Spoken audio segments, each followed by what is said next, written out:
Peuple de Dieu, nous vous saluons au nom de Christ Jésus qui vous aime tant et vous souhaitons encore une fois de plus une cordiale bienvenue à votre émission préférée, le message des trois anges.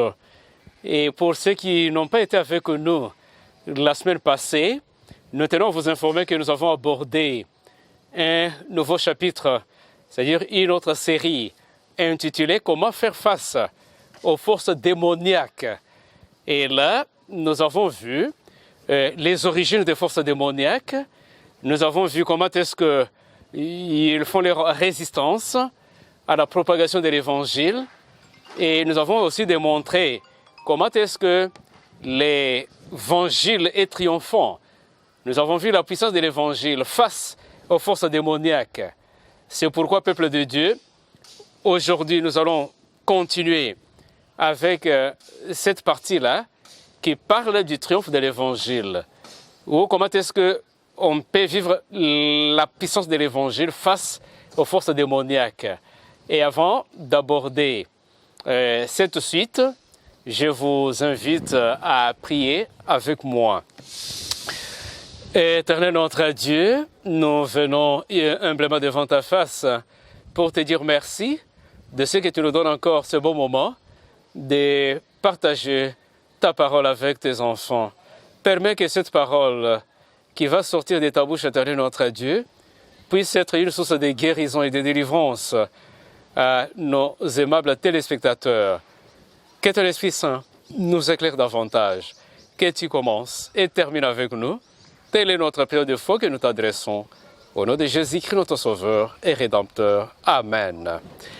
Alors, nous avons vu que il y a eu démonstration de force entre Dieu et son adversaire, entre Christ et son ennemi. ou bien l'ennemi de nos âmes. Et dans le ministère de Christ, ces forces démoniaques, leurs activités et leurs stratégies ont pris une dimension supérieure. Pourquoi? Parce que, comme vous le savez, nous sommes tous impliqués dans le grand conflit.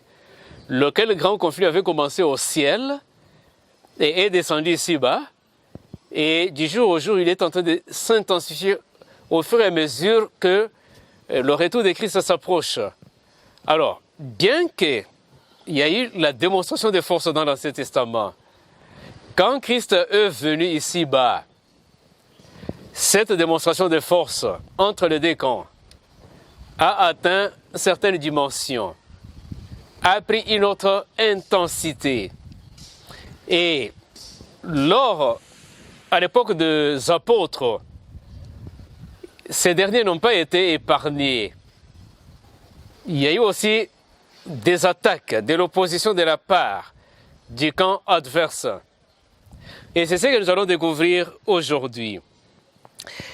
Vous allez vous rendre compte à travers la présentation d'aujourd'hui que la confrontation avec les puissances des ténèbres était aussi partie du ministère, faisait aussi partie du ministère des apôtres. Et que cette démonstration des forces donnait du crédit, un certain crédit, à la prédication des apôtres et attirait l'attention des multitudes. Alors, j'aimerais que nous puissions commencer par les Actes des Apôtres, le 3e chapitre. Là, nous allons voir que les apôtres, et plus particulièrement Pierre, avaient, en compagnie de Jean, guéri un boiteux. Et ça, c'était un grand événement. Nous sommes dans les Actes des Apôtres, le chapitre 3, et lisons les 6 premiers versets pour découvrir le triomphe de l'Évangile dans le ministère des apôtres. Chapitre 3, les 6 premiers versets, il est écrit: Pierre et Jean montaient ensemble au temple à l'heure de la prière. C'était la 9e heure. Il y avait un homme boiteux de naissance qu'on portait et qu'on plaçait tous les jours à la porte du temple appelée la Belle, pour qu'il demandât l'aumône à ceux qui entraient dans le temple. Cet homme, voyant Pierre et Jean qui allaient y entrer, leur demanda l'aumône. Pierre, de même que Jean, fixa les yeux sur lui et dit: « Regarde-nous. » Et il les regardait attentivement, s'attendant à recevoir d'eux quelque chose. Alors Pierre lui dit: « Je n'ai ni argent, ni or, mais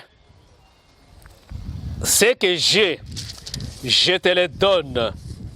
Au nom de Jésus-Christ de Nazareth, lève-toi et marche. » Ça peut être votre cas aujourd'hui, comme ce fut le cas du boiteux.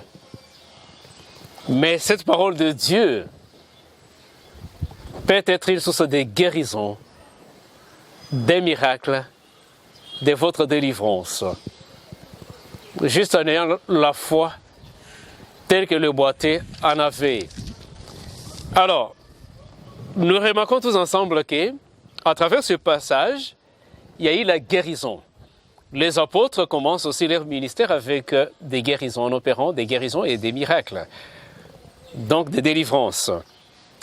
Et lorsque nous continuons avec la lecture toujours au même chapitre, à partir du verset 11, nous descendons jusqu'au verset 26. Et là, vous allez voir la démonstration. Ici, il est démontré comment est-ce que cet événement, c'est-à-dire la guérison de ce boiteux, a drainé une foule de gens dans le ministère de ces serviteurs de Dieu. Et c'était une opportunité pour présenter l'évangile au plus grand nombre. Donc, comme pour dire, chers serviteurs de Dieu, étant donné que Christ est le même hier, aujourd'hui, éternellement, et que c'est toujours le même Saint-Esprit qui avait œuvré avec les serviteurs de Dieu dans l'Ancien Testament, dans le Nouveau Testament, et c'est le même Saint-Esprit qui y est encore à l'œuvre aujourd'hui. Tout ce qu'il a fait avec ses serviteurs au cours des siècles, il est encore bien disposé à le faire aujourd'hui. C'est pourquoi, dans cette série de présentations, nous allons découvrir des secrets qui puissent aider à ce que l'évangile que nous proclamons aujourd'hui puisse être puissant face aux forces démoniaques.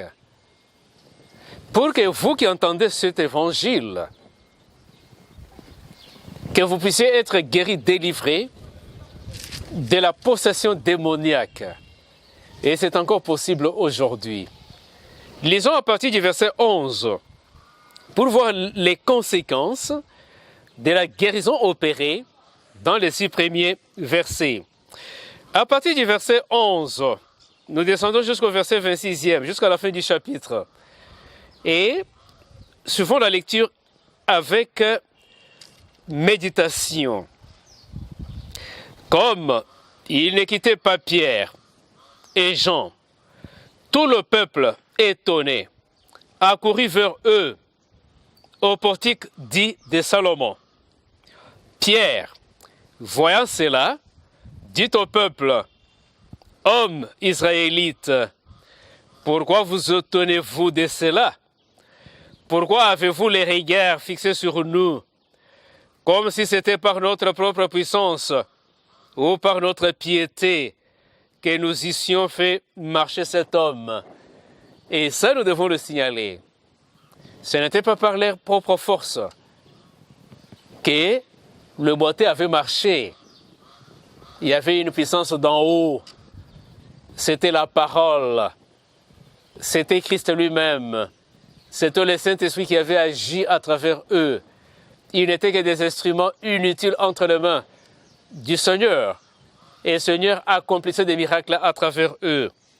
Au verset 13, Dieu d'Abraham, d'Isaac et de Jacob, le Dieu de nos pères, a glorifié son serviteur Jésus, que vous avez livré et régné devant Pilate, qui était d'avis qu'on le relâcha.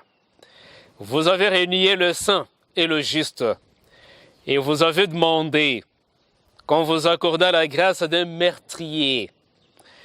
Vous avez fait mourir le prince de la vie, que Dieu a ressuscité des morts.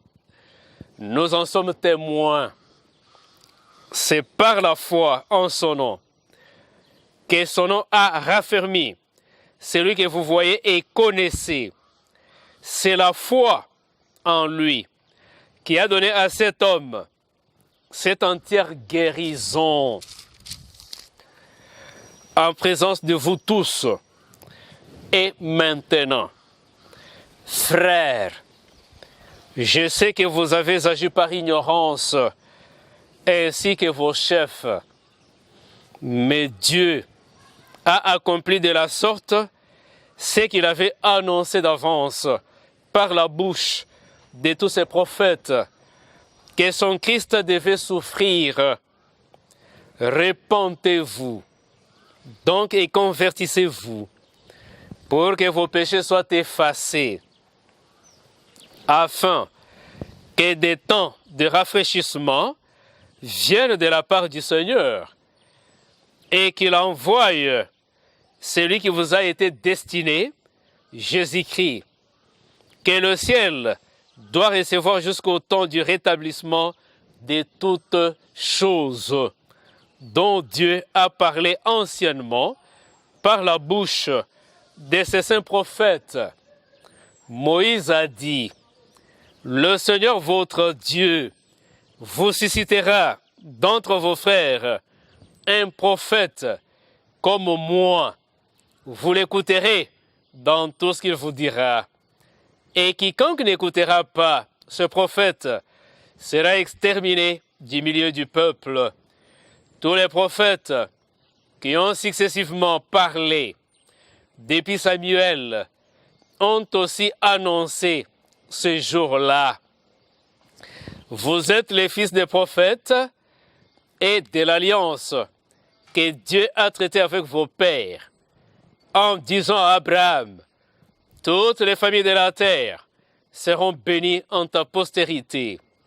C'est avec vous, premièrement, que Dieu, ayant suscité son serviteur, l'a envoyé pour vous bénir en détournant chacun de vous de ses iniquités. Parole de l'Évangile. Aimables téléspectateurs, avec la guérison miraculeuse qui a eu lieu dans les 6 premiers versets, lorsque les gens ont vu ce boiteux marcher de lui-même, ils étaient tous dans l'étonnement. Et les apôtres en ont profité pour proclamer l'évangile parce que c'était une opportunité qui leur avait été offerte. Dieu a agi à cause de la foi de cet homme, parce qu'il a pris au mot les serviteurs de Dieu. Et Dieu a agi. Et le Messie a marché.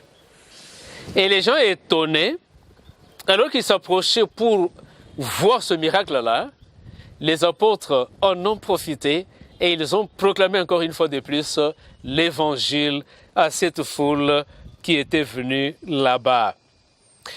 Alors, quand nous passons maintenant au 5e chapitre des Actes des Apôtres, nous allons découvrir encore une fois de plus la puissance de l'évangile face aux forces démoniaques.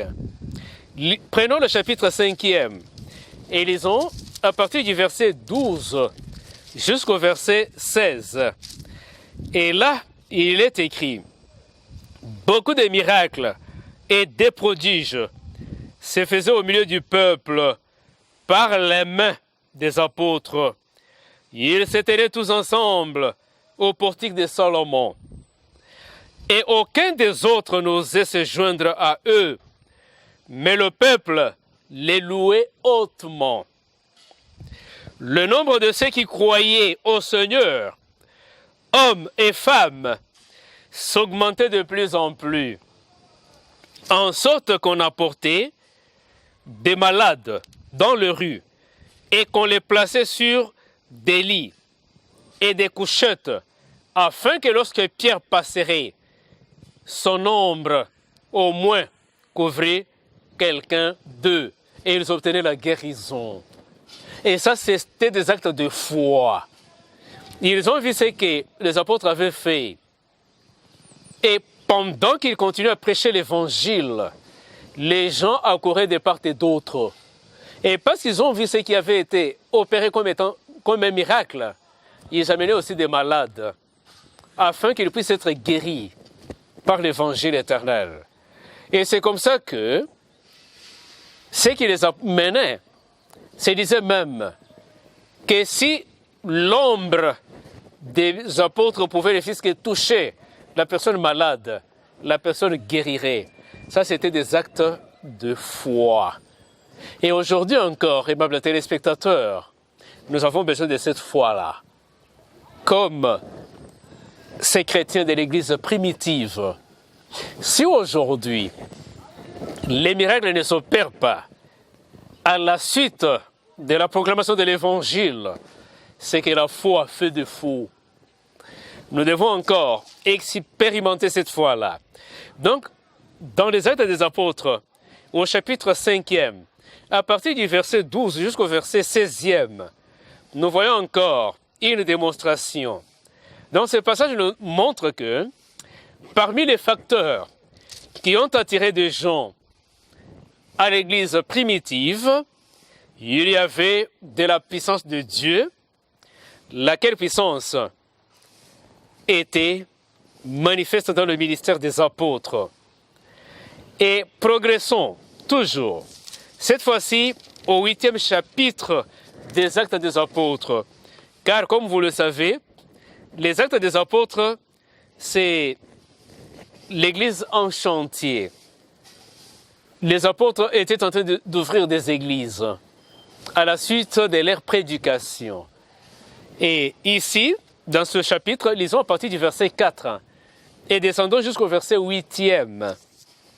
Et là, il est écrit, « Ceux qui avaient été baptisés allaient des lieux en lieu, annonçant la bonne nouvelle de la parole. » Donc, ils ont reçu l'évangile, ils se sont convertis et aussi allaient des lieux en lieu pour restituer ce qu'ils avaient appris, pour témoigner de ce que Christ avait fait pour eux. Aujourd'hui même, lorsque vous écoutez la parole de l'évangile, lorsqu'elle vous touche, elle vous guérit, lorsqu'elle opère des changements en vous, vous devenez redevable à Christ. Vous avez une dette d'aller aussi annoncer aux autres et qu'à travers votre ministère en tant que disciple de Jésus, que d'autres aussi soient délivrés, guéris de leurs maladies. Pourquoi? Parce que la parole de Dieu est puissante et que tous ceux qui acceptent Christ comme Seigneur et Sauveur personnel sont baptisés du Saint-Esprit. Et voilà pourquoi quand ils seraient en train d'annoncer l'évangile ça et là, cette proclamation de l'évangile sera accompagnée de signes et de miracles. Ici, nous ne voulons pas inverser les choses. Nous ne voulons pas brandir les miracles. Non, la proclamation de l'évangile et les miracles, la délivrance, la guérison, ce ne sont que la conséquence de la proclamation de l'évangile éternel, l'évangile qui est puissant. Donc, on n'a même pas à faire la publicité des miracles. Non, nous proclamons seulement l'évangile. Et lorsqu'on est rempli du Saint-Esprit, et vous qui recevez aussi l'évangile, lorsque vous avez la foi, et vous allez voir des miracles s'opérer dans votre vie et dans la vie de vos semblables. Au verset 5, Philippe, étant descendu dans la ville de Samarie, il prêcha le Christ. Les foules tout entières étaient attentives à ce que disait Philippe lorsqu'elles apprirent et virent les miracles qu'il faisait. Car des esprits impurs sortent de plusieurs démoniaques en poussant des grands cris, et beaucoup de paralytiques et de boiteux furent guéris. Et il y eut une grande joie dans cette ville. Alléluia. Ça, c'est la puissance de l'Évangile. Donc, le chapitre 8 des Actes des Apôtres, à partir du verset 4 jusqu'au verset 8, donne un témoignage vivant du résultat de la confrontation dans le ministère de Philippe en Samarie. Philippe a reçu l'Évangile, il s'est converti et il est allé à son tour proclamer aussi, de lieu en lieu. Et pendant qu'il était en train de proclamer, il y avait des guérisons et des délivrances qui s'en suivaient. Aujourd'hui, ça doit aussi être le cas. Soyons connectés avec le ciel et proclamons cet évangile dans l'esprit d'abnégation. Et recevez aussi l'évangile, vous qui l'entendez, et vous allez voir des miracles s'en suivre. Donc, aujourd'hui, peuple de Dieu, comme les gens cités dans ces différents chapitres des Actes des Apôtres dans la Bible, beaucoup de gens voient le monde peuplé de mauvais esprits ou de démons. Et ces derniers sont en train de causer des troubles dans la vie du peuple de Dieu. Et si on ne s'en occupe pas de façon appropriée, mais si les serviteurs de l'Éternel s'occupe des enfants de Dieu de façon appropriée, ils seront à l'abri des influences maléfiques de ces mauvais esprits. Et pour ceux qui sont déjà sous l'empire de ces mauvais esprits, il y a possibilité de les délivrer avec l'évangile parce que l'évangile est puissant. La démonstration de la puissance divine face aux mauvais esprits est nécessaire pour des choses. Premièrement, les conversions initiales. On a besoin de conversions. Et si nous voulons dans le nouveau territoire avoir des convertis à l'évangile, si nous voulons que des multitudes puissent accepter Christ comme Seigneur et Sauveur personnel, que nous puissions les amener au pied de la croix, nous avons besoin, peuple de Dieu, de la démonstration de la puissance de cet évangile. Premièrement, ce sont des conversions. Deuxièmement, la puissance divine, la démonstration de cette puissance est vitale pour la croissance de l'Église. Non seulement dans le nouveau territoire, il faut que l'Église naisse, mais il faut aussi maintenir cette Église. Mais il ne faut pas qu'elle demeure stagnante. Elle doit croître, grandir comme une plante. Et pour qu'elle grandisse, il doit y avoir la démonstration de la puissance de cet évangile. Sinon, ça sera la sécheresse. L'Église ne va pas grandir. Ou bien on va prêcher, mais les églises ne vont pas s'ouvrir dans de nouveaux territoires. Et si elles peuvent s'ouvrir, elles ne vont pas grandir s'il n'y a pas la démonstration de la puissance de l'Évangile. Et là, nous interpellons les serviteurs de Dieu, parce que ça, c'est notre responsabilité. Donc le christianisme, qui inclut la dimension spirituelle, est la seule qui soit vraiment biblique. Lorsqu'on a le christianisme qui est seulement intellectuel, lorsqu'on a le christianisme dépourvu de la dimension spirituelle, ça c'est un christianisme sec. On ne peut pas voir la croissance de l'Église. Qu'est-ce qu'on peut retenir comme le secret des apôtres dans leur ministère? Comme nous venions de le voir, des multitudes se convertirent. Et ceux qui se convertissaient allaient aussi de lieu en lieu pour prêcher l'Évangile. Et cette proclamation de l'Évangile accompagnée des signes et des miracles. Retenons, déduisons de ce que nous venons de lire, leurs secrets.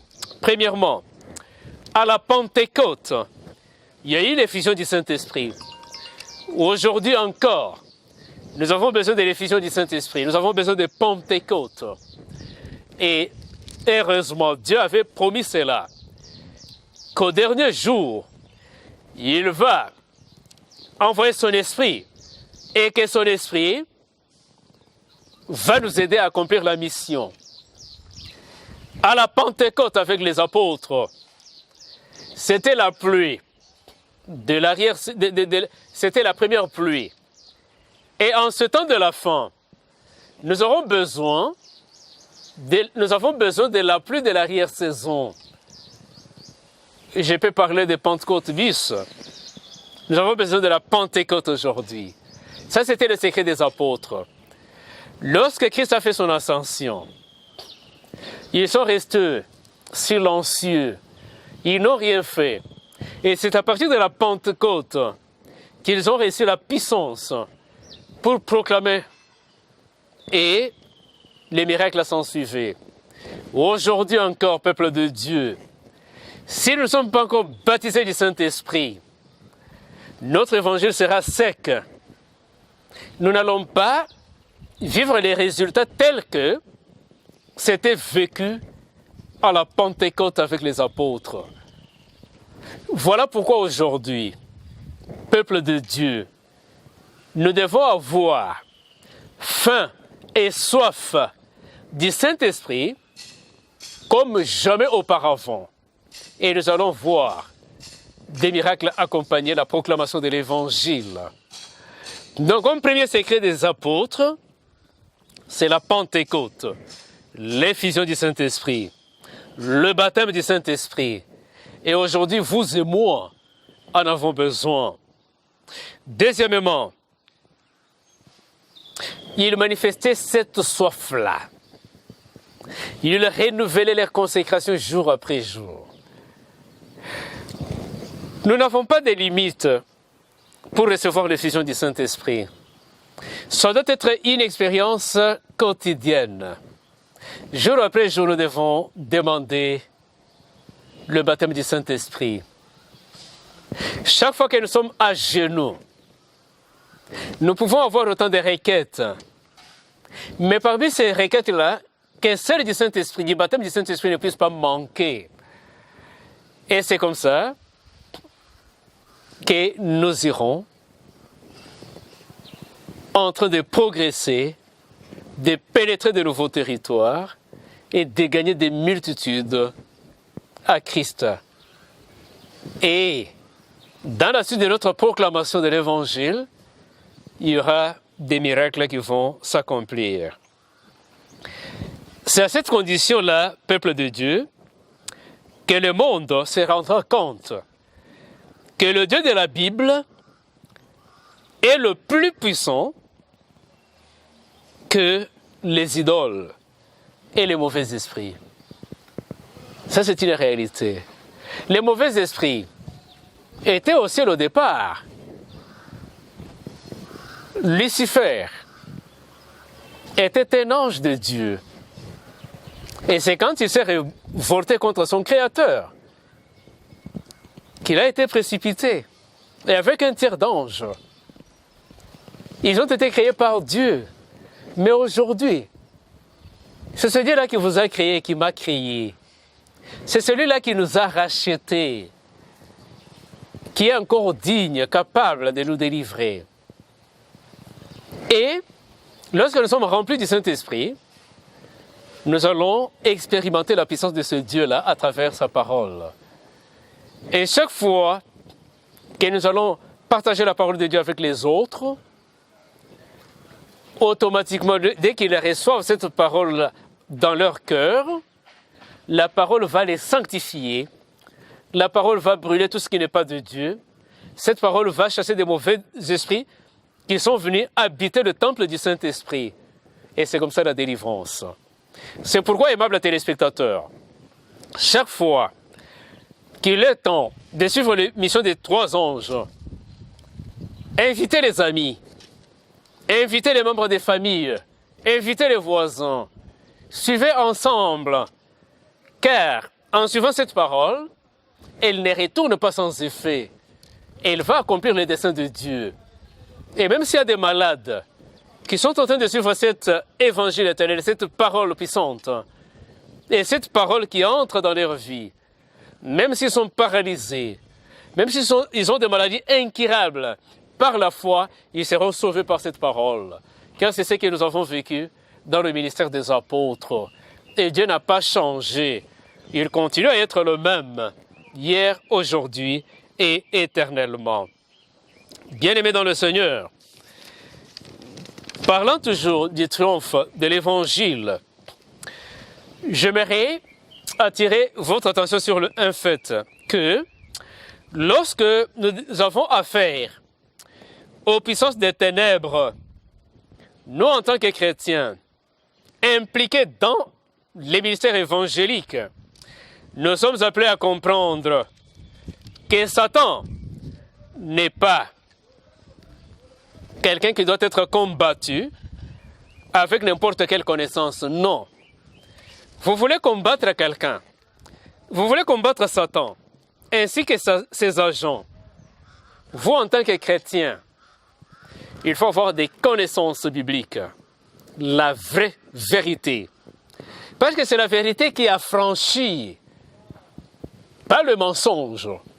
Voilà pourquoi, avec le message des 3 anges, nous insistons sur le fait que la Bible soit notre seule règle de foi. La Bible est la Bible seule, notre règle de foi. Sans en retrancher, sans en ajouter quelque chose. Et vous verrez la puissance de cette parole dans votre ministère, dans votre vie, en tant qu'enfant de Dieu. Et Satan ne peut pas vous résister. Il ne peut pas vous tenir face. Pourquoi? Parce que la parole est puissante et ne peut pas retourner à Dieu sans effet. Donc, nous avons besoin de la connaissance et de la vérité biblique. C'est seulement à cette condition-là que nous allons défier l'ennemi. Donc, le témoignage chrétien serait rendu partiellement lorsque il y a un mélange de la vérité et des erreurs dans notre proclamation. Mais si c'est la Bible et la Bible seule, nous allons expérimenter ce que les apôtres ont expérimenté dans l'Église primitive. Les forces sataniques, peuple de Dieu, doivent être combattues avec la puissance de Christ pour la libération et la conversion de ceux qui sont sous l'empire de l'ennemi. Il y en a plusieurs qui sont sous l'influence de l'ennemi. Mais comment les délivrer de ces forces sataniques? Rien qu'avec la puissance de Christ à travers sa parole. Voilà notre seule sauvegarde, peuple de Dieu. Donc la vérité qui libère, comme nous pouvons le découvrir ensemble en lisant au chapitre 8e de Jean, l'évangile selon Jean, le chapitre 8. Nous allons lire le verset 32e. Et là, il est écrit: vous connaîtrez la vérité, et la vérité vous affranchira. C'est la vérité qui libère. Mais pour que vous libère, vous devez la connaître. Et si vous ne la connaissez pas, c'est difficile d'être affranchi, d'être libéré, d'être délivré. Avez-vous besoin de la délivrance? La parole. Acceptez la parole. Écoutez la parole. C'est elle qui va vous affranchir, qui va briser tous les liens de l'ennemi. La vérité est rien que la vérité, pas autre chose. Il n'y a pas de formule magique. Il n'y a pas de sacrifice à faire. Crois seulement à la vérité et rien que la vérité. Et vous êtes totalement délivrés. Bien-aimés dans le Seigneur, ici nous avons besoin, quand nous parlons de la vérité, il s'agit de la vérité vécue et non de la vérité intellectuelle. Donc, quand nous parlons du combat spirituel, ce n'est pas, comme c'est dit dans le livre de Zacharie, ce n'est ni par la force, ni par la puissance, c'est par l'Esprit de Dieu, le combat. C'est pourquoi ça s'appelle combat spirituel. Ce n'est pas comme nous sommes en train de le voir dans certains milliers chrétiens, où on s'est dit à un moment donné, comme nous sommes en train de le faire là, on s'est dit maintenant, prenons la position et nous allons maintenant faire le combat spirituel. Nous devons maintenant tabasser les mauvais esprits. Est-ce que vous les voyez? Vous les appelez bien esprits. Comment est-ce que vous allez donner des coups de poing et des coups de taloche aux personnes que vous ne voyez pas? Ce sont des esprits. Et ce combat doit être spirituel, réellement spirituel. Ce n'est pas un combat physique. Ce n'est pas un combat charnel. Non. Spirituel. Et c'est par l'esprit, à travers la vérité. Et la vérité seule. Avec l'aide du Saint-Esprit. C'est comme ça que nous allons combattre. Pas de formule magique. C'est simple. Pour défier l'ennemi ainsi que ses agents. Donc le combat spirituel est l'antidote approprié contre la violence et la captivité satanique. Il faut le combat spirituel. Pas de distraction, oh, donner les coups, piétinons Satan. Est-ce que vous le voyez? Il est invisible.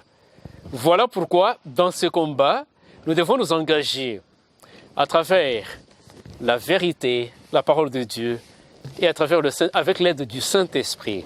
Et là, nous serons victorieux. Donc, tous ceux qui veulent être délivrés des liens de l'ennemi sont appelés, 1, d'être ouverts à recevoir et à comprendre la vérité, telle qu'est conseillée en 2 des Corinthiens. Nous allons prendre nos Bibles et lire en 2 des Corinthiens le chapitre 4e et le verset 4 où il est écrit « Pour les incrédules dont Dieu de ce siècle a aveuglé l'intelligence afin qu'ils ne vissent pas briller la splendeur de l'évangile de la gloire de Christ qui est l'image de Dieu. » Peuple de Dieu, vous voulez être délivré des liens de l'ennemi. Vous êtes appelés à être ouverts, à recevoir et à comprendre la vérité. Et l'émission des 3 anges vous permet de comprendre la vérité et de recevoir cette vérité. Soyez seulement disposés.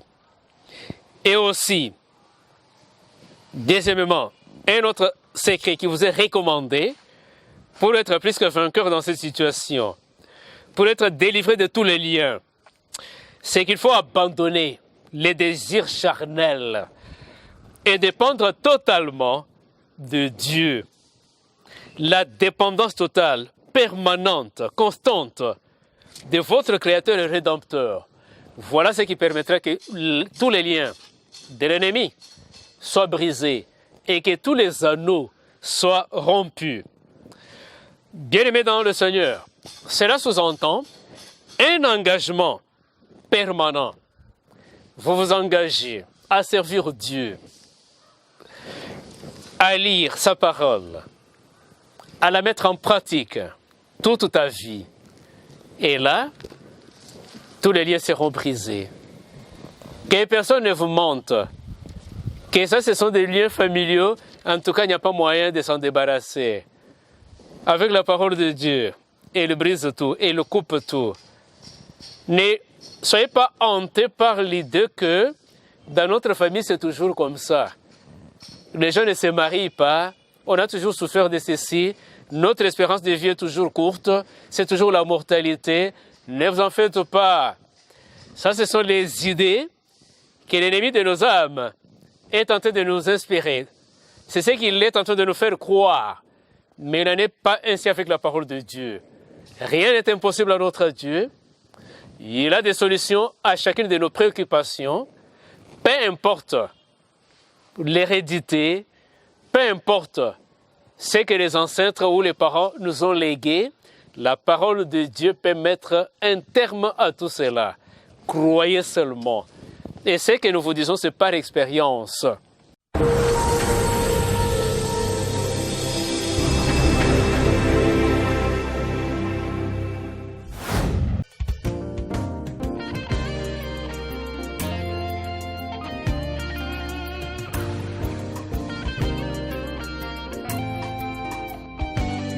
Siku Zulu zeti bilanga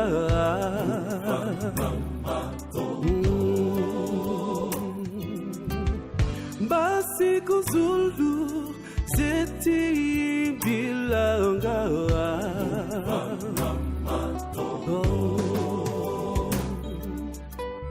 Gembo konzami vangia bia biontono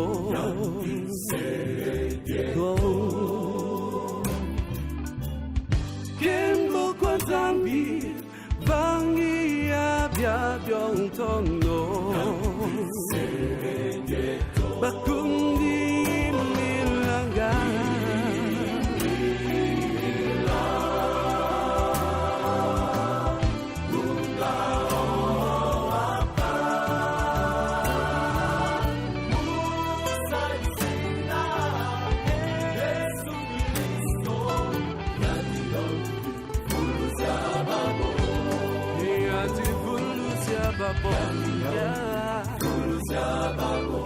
Kundi kimilanga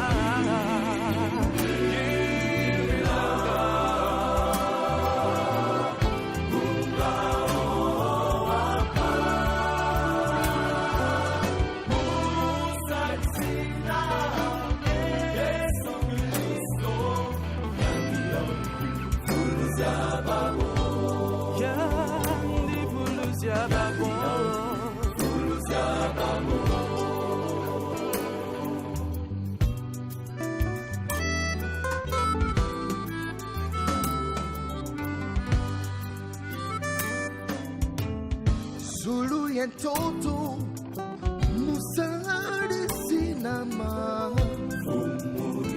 Maganda Zulu Toto Musari Sinama Maganda Moyandi Mwena Luvuba Mwena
Bien-aimés dans le Seigneur, le christianisme biblique met l'emphase sur 3 dimensions, lesquelles il y a la vérité ou la connaissance de la vérité. Deuxième dimension, l'engagement, la loyauté envers Dieu.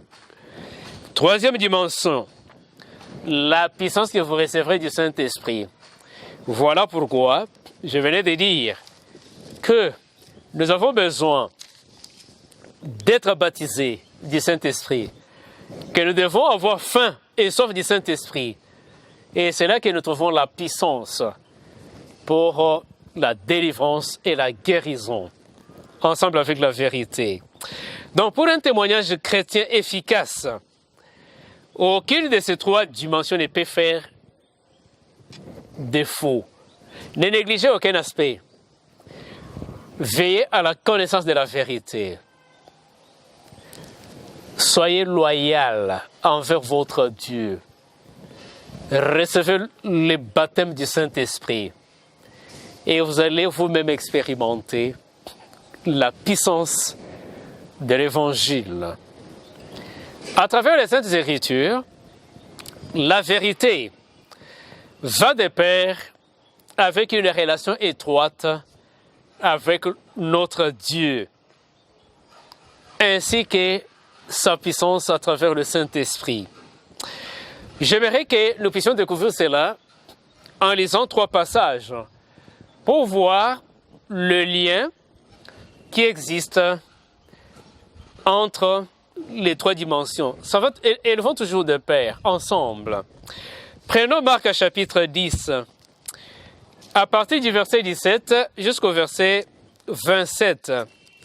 Marc, nous sommes dans l'évangile selon Marc, et là, prenons le chapitre 10 et lisons à partir du verset 17 jusqu'au verset 27e. Et cela toujours dans l'attitude de prière, parce que nous avons dit que c'est cette vérité qui nous délivre. C'est cette parole de Dieu qui ne peut pas retourner à Dieu sans effet, sans avoir accompli ses desseins. Et les desseins de Dieu pour vous et moi, ce sont les desseins de bonheur, les projets de bonheur, pas de malheur. La délivrance, la guérison, les miracles. Alors, commençons à partir du verset 17e et allons jusqu'au verset 27e. Là, il est écrit, « Comme Jésus se mettait en chemin, un homme accourut et se jetant à genoux devant lui. « Bon, maître, lui demanda-t-il, que dois-je faire pour hériter la vie éternelle ?» Jésus lui dit, « Pourquoi m'appelles-tu bon? Il n'y a de bon que Dieu seul. Tu connais les commandements. Tu ne commettras point d'adultère. Tu ne tueras point. Tu ne déroberas point. Tu ne diras point de faux témoignages. Tu ne feras tort à personne. Honore ton père et ta mère. » Aimables téléspectateurs, faites-vous cela? Peut-être c'est parce que vous n'avez pas fait ceci que vous êtes en train de connaître ce que vous vivez. Mais ne désespérez pas. Ne soyez pas hantés par les sentiments de culpabilité. Ton Dieu qui est en train de te parler aujourd'hui, par la foi, si tu te confesses à ce Dieu-là, il va te délivrer des dégâts causés par la déloyauté ou la désobéissance. Au verset 20e, il lui répondit, « Maître, j'ai observé toutes ces choses dans ma jeunesse. » Jésus, l'ayant regardé, l'aima et lui dit, « Il te manque une chose. Va, vends tout ce que tu as, donne-le aux pauvres, et tu auras un trésor dans le ciel. Puis viens et suis-moi. » Mais, affligé de cette parole, cet homme s'en alla tout triste, car il avait des grands biens.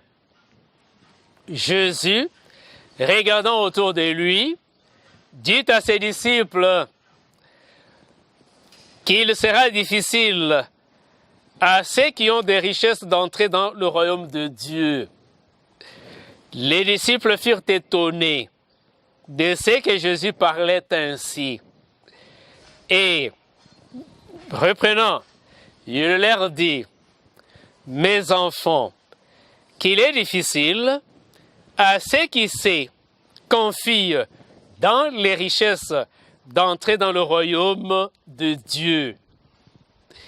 Il est plus facile à un chameau de passer par le trou d'une aiguille qu'à un riche d'entrer dans le royaume de Dieu. » Les disciples furent encore plus étonnés et ils se dirent les uns aux autres, « Et qui peut être sauvé? » Jésus les regarda et dit, « Cela est impossible aux hommes, mais non à Dieu, car tout est possible à Dieu. Aimables téléspectateurs, ce qui est impossible aux hommes est possible à Dieu. Ce n'est pas moi qui le dis, c'est Dieu lui-même qui le déclare. Ce qui est impossible aux médecins est possible à Dieu. On vous dit que votre cancer est incurable. On vous dit qu'avec Covid-19, vous n'allez pas guérir. On vous dit que vous ne concevrez jamais. Là, ce sont des hommes limités. Mais votre Créateur et Rédempteur dit, cela est impossible aux hommes, mais non à Dieu. Car tout est possible à Dieu. Tout, s'il vous plaît. Pas tout sauf, non. Tout est possible à Dieu. Nous sommes toujours en train de mettre l'emphase sur les 3 dimensions. La connaissance ou la vérité, l'engagement ou la loyauté, ainsi que le Saint-Esprit. Deuxième passage, pour soutenir ces 3 dimensions dont nous avons besoin pour que nos liens soient brisés et que nous puissions vivre la délivrance. Allons dans l'évangile selon Luc. L'évangile selon Luc, aussi au 10e chapitre. Et là, nous allons lire du verset 15e au verset 20. Et là, il est écrit ce qui suit. Verset 15 à 20, nous sommes au 10e chapitre de Luc. Là, nous lisons ce qui suit. Et toi, Capernaum, qui a été élevé jusqu'au ciel, tu seras abaissé jusqu'au séjour de mort. Celui qui vous écoute m'écoute, et celui qui vous rejette me rejette. Et celui qui me rejette, rejette celui qui m'a envoyé. Les 70 revinrent avec joie, disant, Seigneur, les démons même nous sont soumis et nous sont soumis en ton nom. Jésus leur dit, je voyais Satan tomber du ciel comme un éclair. Voici, je vous ai donné le pouvoir de marcher sur les serpents et les scorpions et sur toute puissance de l'ennemi. Et rien ne pourra vous nuire. Cependant, ne vous réjouissez pas de ce que les esprits vous sont soumis, mais réjouissez-vous de ce que vos noms sont écrits dans le cieux. Voilà, peuple de Dieu, la parole de Dieu.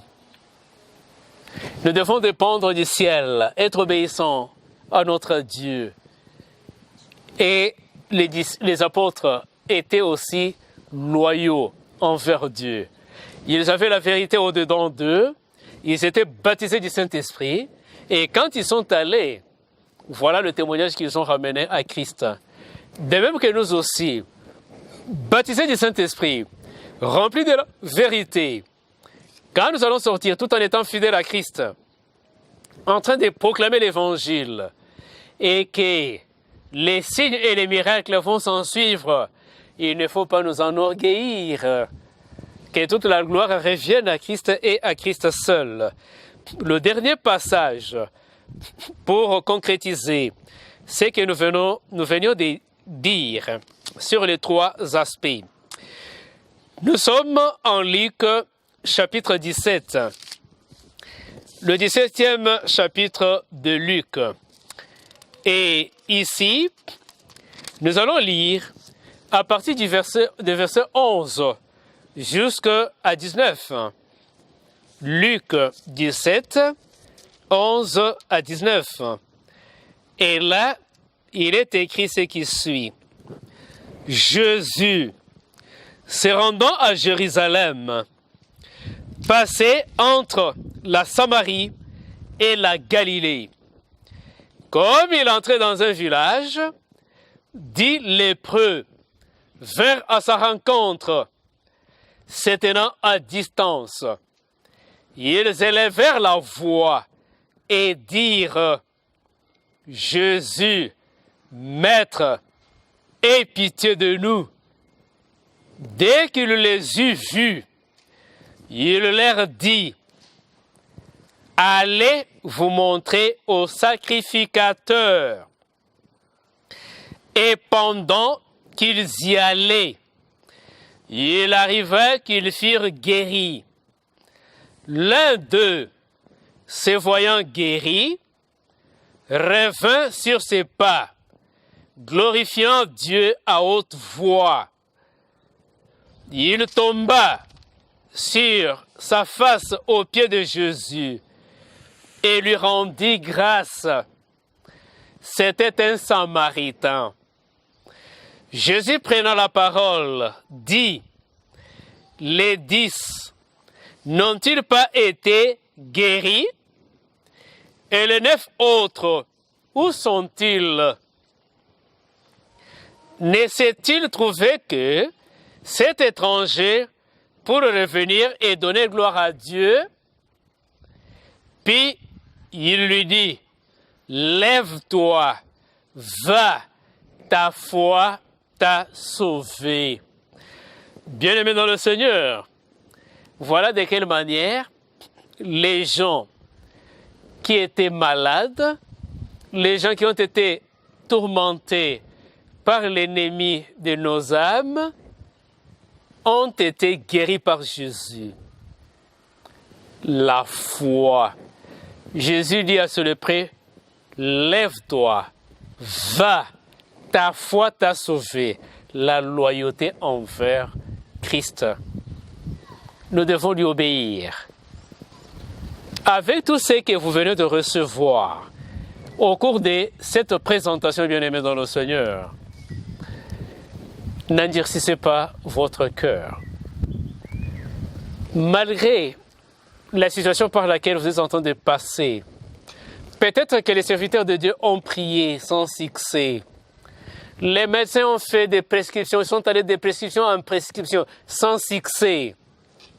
Maintenant que ton Créateur et Rédempteur vient de te parler, avec cette bonne parole en te rassurant que rien ne lui est impossible, prenez-le au mot, croyez, bien-aimés dans le Seigneur, il va faire quelque chose.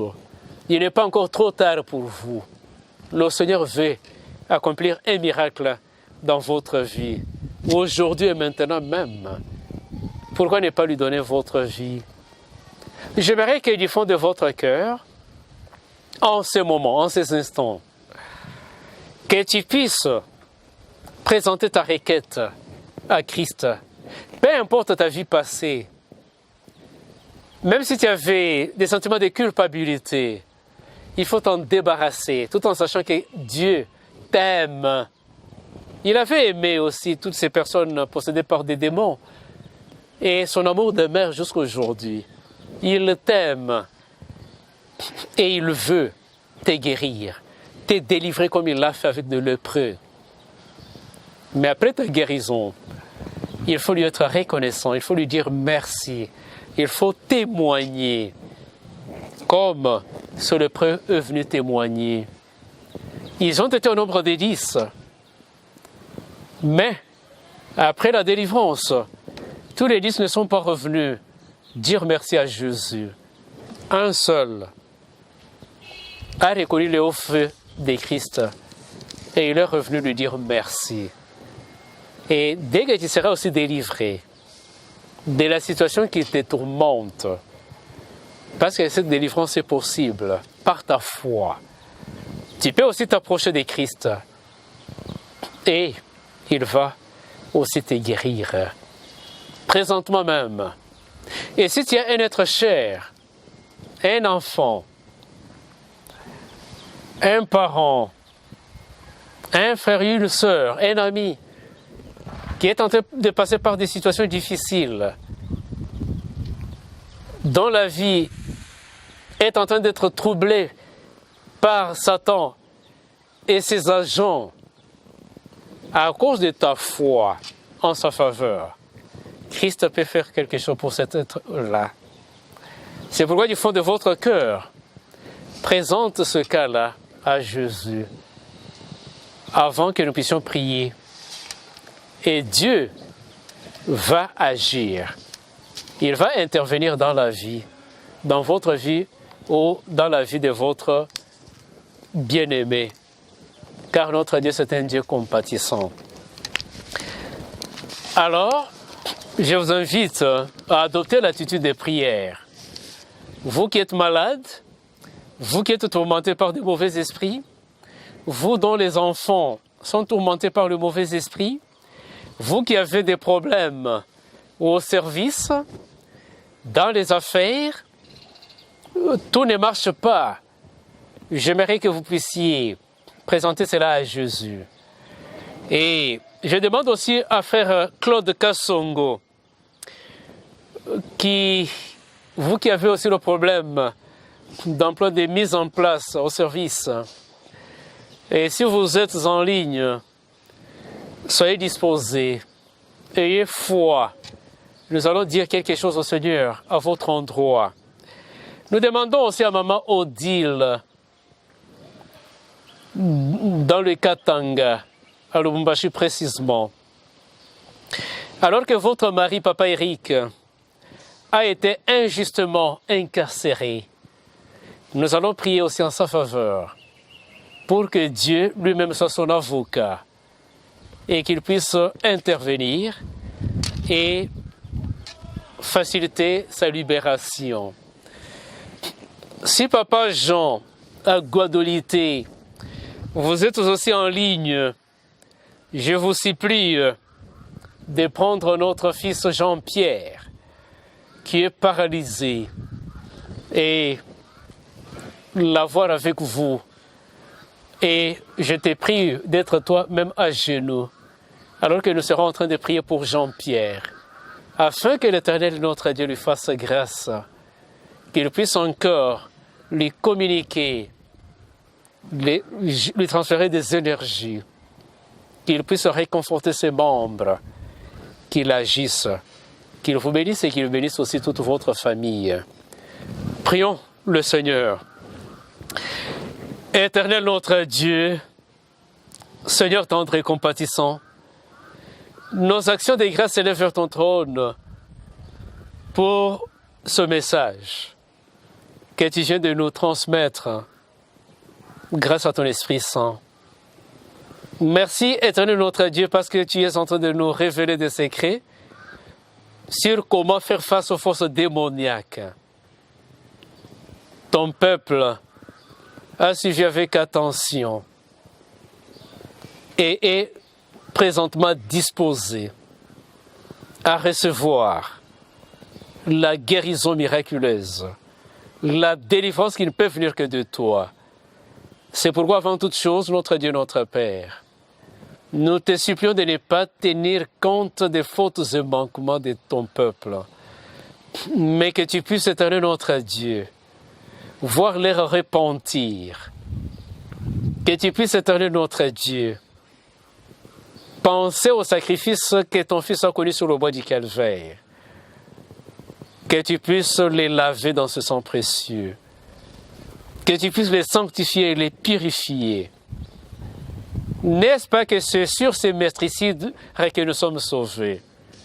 Et maintenant, nous voulons que sur les meurtricides de ton Fils, que tous tes enfants malades puissent obtenir la guérison, et cela pour ton honneur.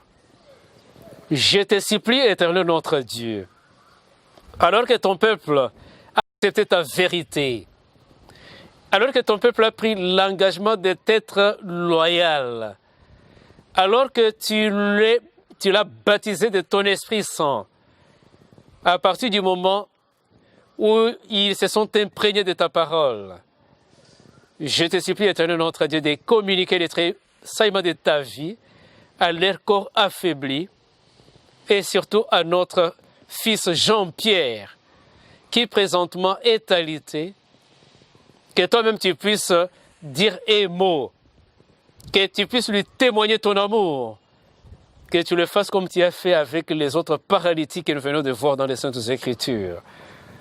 Et lorsque tu vas le faire, Éternel notre Dieu, c'est vrai, nous serons dans la joie, mais l'honneur et la gloire vont te revenir. Bénis ton serviteur, Papa Jean, et bénis sa chère famille. Et bénis aussi toutes les autres familles, Éternel notre Dieu, qui ont des cas de paralysie. Que tu interviennes et que tu fasses quelque chose. Notre Dieu, notre Père, nous venons te consacrer ton fils Claude Kassongo. Tu l'as assisté à réussir brillamment au test. Mais maintenant, la mise en place pose problème. Et il n'est pas le seul, il y en a encore tant d'autres qui passent par la même situation. Alors qu'ils ont été sélectionnés, mais maintenant pour les affecter, ça devient un problème. Il y en a qui vont corrompre, il y en a qui vont être recommandés. Nous te supplions, Éternel notre Dieu, de recommander ton serviteur, Claude Kassongo, ainsi que tant d'autres. Et lorsque il va se retrouver dans la mise en place et que les autres aussi vont se retrouver dans la mise en place, nous allons te dire sincèrement merci. Jéhovah notre Dieu, nous voulons te recommander ta servante, maman Odile. Son mari est injustement incarcéré. Accepte notre Dieu, comme tu l'avais fait avec tes serviteurs Paul, Barabbas et les autres qui étaient emprisonnés, incarcérés. Tu avais facilité leur libération. Aujourd'hui et maintenant encore, Seigneur notre Dieu, nous abandonnons les dossiers des papas Eric entre tes saintes mains. Pas seulement lui, mais aussi tous tes enfants qui sont emprisonnés injustement. Que tu puisses intervenir dans leur situation. Il y en a même qui manquent de moyens, Éternel notre Dieu, pour financer les juges, les avocats. Que toi-même tu sois leur avocat. Que toi-même tu causes en secret avec ceux qui ont les derniers mots. Et lorsque tes enfants seront relâchés des prisons, nous allons te dire sincèrement merci. Du reste, nous te recommandons tous tes enfants qui souffrent des différents maux, que tu les guérisses. Ceux qui sont contaminés par Covid, que toi-même tu interviennes. Que tu préserves aussi les autres de la contagion. Et nous voulons aussi te recommander les stériles, que toi-même tu les rendes fécondes. Et ils glorifieront ton Saint-Nom. Guéris aussi notre pays, la République démocratique du Congo. Bénis également les autres nations qui sont en train de suivre ta parole. Que ta paix et ta grâce leur suffisent abondamment. C'est notre prière de foi que nous t'avons adressée avec humilité. Au nom de Jésus-Christ, notre Sauveur et Rédempteur. Amen.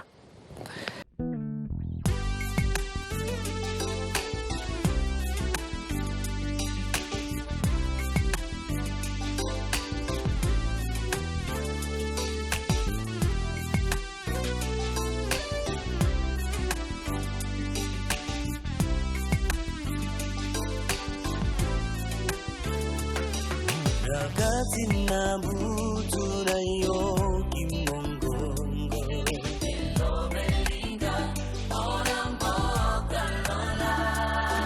na tango ara pose matinanga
okotana lola esengi mbongo te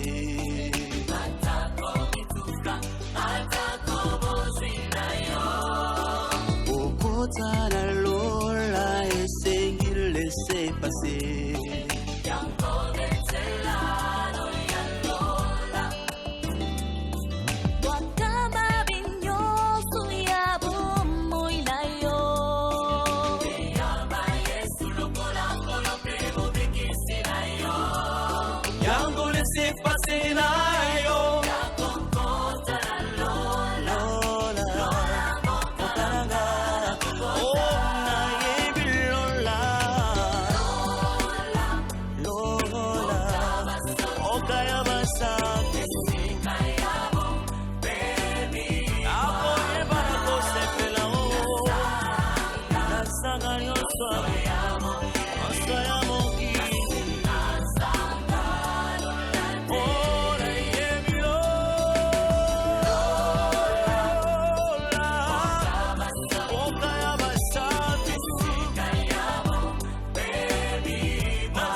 Kasira sanga mboka lola Nanjila na yudinga inabikisama Na makono na yora zwabomo Yanguna mipesi bomo inanga mobimba Yambaga omoka wayo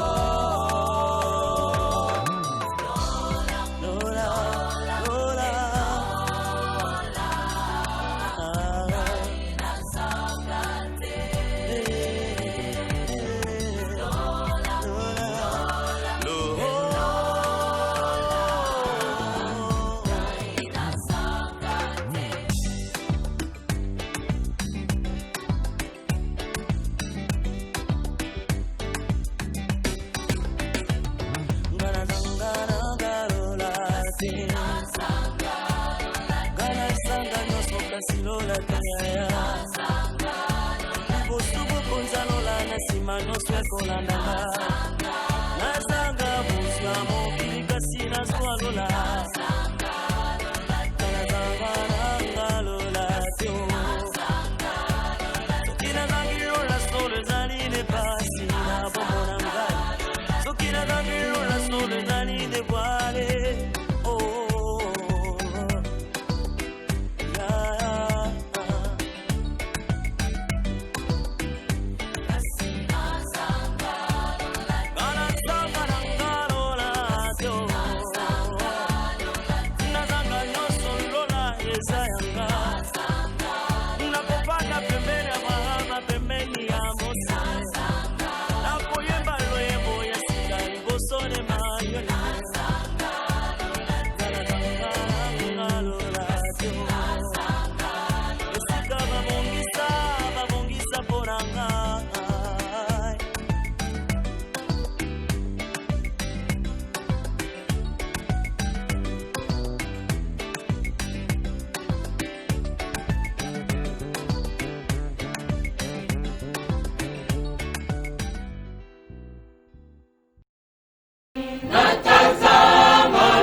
kwa